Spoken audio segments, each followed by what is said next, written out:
और इस साल का चैंपियन है सतबीर सांगवान। क्या बात कर रहे हो गुरुजी? अरे सारा गांव देख रहा है, सारा गांव गवाह है कि मेरा बेटे ने ये चैंपियनशिप जीती है। जिस खिलाड़ी की नस्ल या खानदान की पहचान ना हो, जो समाज में अमान्य हो, जिसका चरित्र संदिग्ध हो, जिसके पूरे परिवार का चरित्र संदिग्ध के घेरे में हो, ऐसा खिलाड़ी प्रतियोगिता नहीं जीत सकता। खिलाड़ी की पहचान उसका खेल, उसकी कला होती है। लड़ चलाते वक्त कोई खिलाड़ी की जात नहीं पूछता है, तो फिर ये इनाम देने से पहले गोत्र की पड़ताल क्यों? दुर्गापाल जी, किसने कहा कि मेरा छोरा नहीं है? किसने कहा कि मेरे बेटे की पहचान पे शक है? पूरा गांव जानता है कि वो मेरा छोरा है, सिंह परिवार का वारिस है, वो मेरा खून है। ये उसकी माँ प्रेमवती एक नौकरानी थी, उससे शादी की मैंने, उसको वो सारा हक दिया जो एक पत्नी को मिलना चाहिए। आखिर तुम कहना क्या चाहते? क्या दुर्गापाल स्वयं गलत बोल रहा है? अरे बताओ भाई, मैं गलत बोल रहा हूँ? और दुर्गापाल, एक बात और सुनियो, सिंह परिवार का ये अनुरोध है कि हमारे बेटे को इंसाफ मिले। इंसाफ मैं करूंगा। स्वागत है आपका।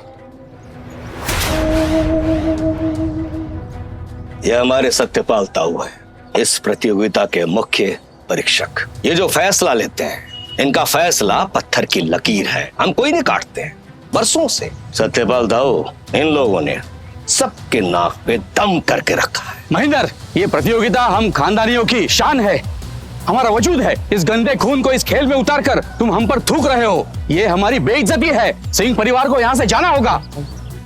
मैं सिर्फ आपसे एक निवेदन करना चाहता हूँ कि आपकी कला का भगवान ने आपको दर्जा दिया है, ऐसी बातें करके उसका अपमान न करें। अपमान तो तुमने हमारा किया है। उस नौकरानी के साथ अपनी खाल रंग कर हमारे गुरु यहाँ कभी भी आ सकते हैं, और उन्हें नियम तोड़ने वालों से सख्त नफरत है। अरे किस बात के खिलाड़ी है आप लोग? एक सच्चे खिलाड़ी को नहीं पहचान पाए? अरे गधों की फौज, अगर ये लड़का जीतता है तो तुम्हारा नाम आगे बढ़ेगा, क्षेत्र का नाम आगे बढ़ेगा। अगर ये बात तुम्हारे समझ में नहीं आ रही तो मेरा ये चेला तुम सब पे भारी पड़ेगा। बस निकलो बाहर, हमारा निजी मामला है। अगर लठमार प्रतियोगिता के मुखिया को मालूम पड़ेगा तो तुम दोनों को यही गाड़ देंगे। ओ, गाड़ देंगे? अरे छिले हुए मुर्गे की टांग तू क्या गाड़ेगा?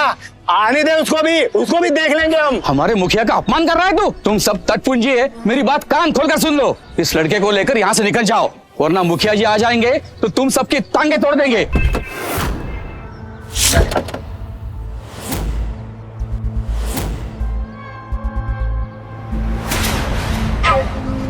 देखो मुखिया जी आ गए, अब तुम सबकी खैर नहीं। चलो मुखिया जी आप आ गए, अब इन तीनों का फैसला आप ही लीजिए। प्रतियोगिता में ये तीनों नमूने दखल दे रहे थे और इन्होंने आपका भी अपमान किया है। अब हमें आज्ञा दीजिए, इन तीनों को मुंह काला करके हम गधे पे घुमाएं।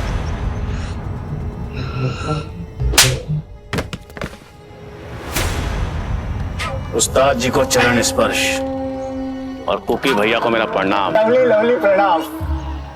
पैड़ बुद्धि, लठमार खेल की इज्जत करने वाले उस्ताद जी को फटीचर बोल रहा तू? तब बावड़ी पूछ, अगर इनके पैतरे ना होते ना तो हम भी ना होते। लठमार प्रतियोगिता के संरक्षक हैं ये, इनके होने से ही पूरे देश में हरियाणा का नाम रोशन है। हरियाणा नंबर 1 पे। पर दोबारा ऐसी बात करी ना तो धरती पर गाड़ दूंगा तुझे। मुझे माफ करिए उस्ताद जी, हमसे भूल हो गई, आपको पहचाना नहीं हमने। आपका नाम सुन सुन के इस खेल में मंझे, माफ करना। अरे माफ कर दीजिए हमें, माफ कर दीजिए, भूल हो गई हमसे, माफ कर दीजिए। तुमने एक खिलाड़ी को नहीं, उसके दिल को ठेस पहुंचाई है। अब दुनिया का हर मैदान तुम्हारी हार मानेगा। हमसे गलती हो गई गुरुजी, हमें माफ कर दो। अब तो जानते ही हम नासमझ हैं, जाहिल हैं, कुछ जानते नहीं है। लेकिन आज हम सब एक वादा करते हैं, पक्का वादा करते हैं, ना धर्मवीर को ना उसकी माँ को कभी बेइज्जत करेंगे, ना सहेंगे।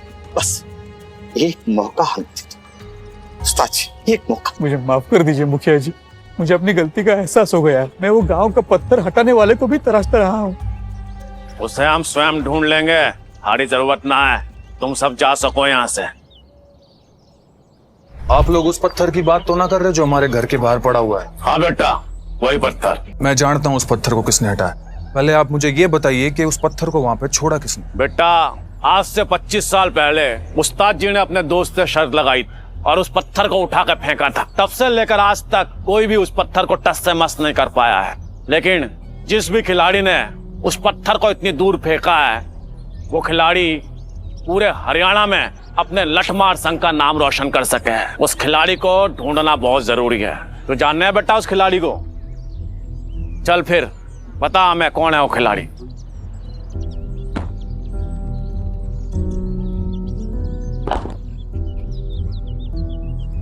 शाबाश बेटा, शाबाश शाबाश। Okay boss. शाबाश बेटा, शाबाश।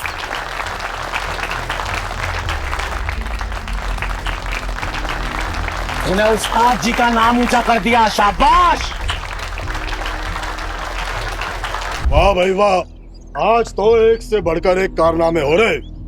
पहले तो धर्मदेव लठमार में सूरमाओं को धूल चटाई, और अब वो पत्थर ठाके फेंक दिया जिसे उस्ताद जी के सिवा आज तक कोई हाथ न लगा पाया। बहुत बढ़िया बेटा, बहुत बढ़िया। तेरे अंदर तूफान है। मैं चाहता हूँ कि दुनिया इस तूफान का नाम जाने। तुझे सिर्फ जीतना नहीं है, तुझे ऐसा नाम कमाना है कि दुनिया तुझे सलाम करे। इसलिए आज से पूरी शिद्दत, पूरी लगन के साथ तेरी ट्रेनिंग शुरू होगी। और तू सिर्फ धर्मवीर नहीं, एक लाठी का योद्धा है। एक ऐसा योद्धा जो इससे पहले न कभी आया और ना ही कभी आएगा।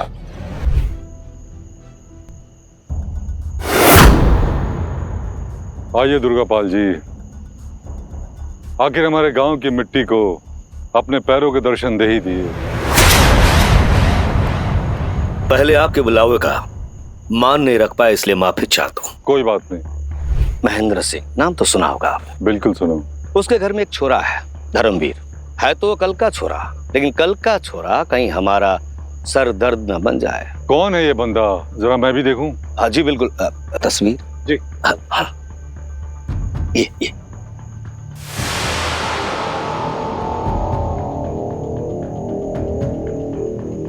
ये तो प्रेमावती, मेरी बेटी 25 साल पहले घर छोड़कर चली गई थी, और तब से मैं इसका इंतजार कर रहा हूँ। नहीं नहीं पाजी, जरा ध्यान से देखिए, आपसे गलती हो रही। ये आपकी बेटी नहीं है। दुर्गापाल जी, ये मेरी बेटी है प्रेमावती।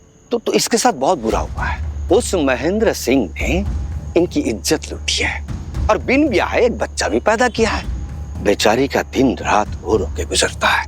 मैंने अपनी आंखों से देखा है। हाँ? जी देखा है ना, अपनी आंखों से देखा है। उसने गुरिंदर भट्टी की बेटी के साथ अच्छा नहीं किया। अब उसके खानदान की कहानी का अंजाम एक ही होगा, और वो है मौत। महेंद्र सिंह। कौन है तू? चमेली भट्टी, गुरिंदर भट्टी ने भेजा है हमें।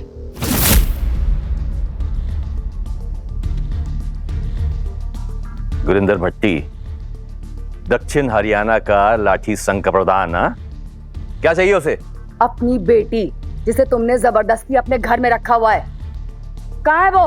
गुरिंदर की बेटी? देख, तुझे गलतफहमी हुई है। गुरिंदर की बेटी यहाँ नहीं है। माँ कहाँ चली गई? वो यही है, तुम्हारे जुल्म तले छुपी पड़ी है। उसके हर आंसू का बदला तुम्हारे खून के हर कतरे से लेना है हमें।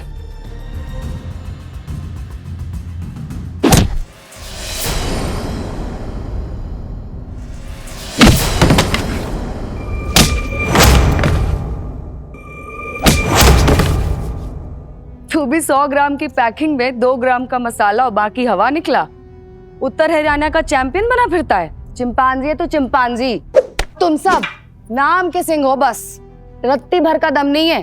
तुम लोगों से ज्यादा दम हमारे पिंड के छोटे छोटे मुंडों में होता है। और रुक जाओ, तो मैंने तुम्हें काम करने के लिए भेजा था, इन नौसिखियों के साथ मेला लगाने के लिए नहीं। तो जैसे मच्छर ने लाठी संग से हमारा बहिष्कार करवा के हमारे मुंह पे कालिक पोती, आज तू और तेरे परिवार को मार के मैं अपनी बेइज्जती का बदला लूंगा। भीड़ में छुप के सियार हुंकारते हैं। अगर शेर का बच्चा है ना तो अकेले आ, फिर बात भी होगी और हिसाब भी। गंदे खून का उबाल कुछ ज्यादा ही निकल रहा है। सबसे पहले ना आज तेरा ही मैं कल्याण करता हूं।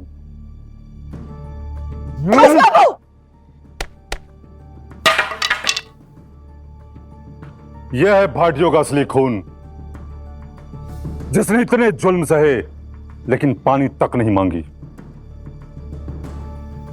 पुत्र, अब हम तुम्हारे साथ हैं।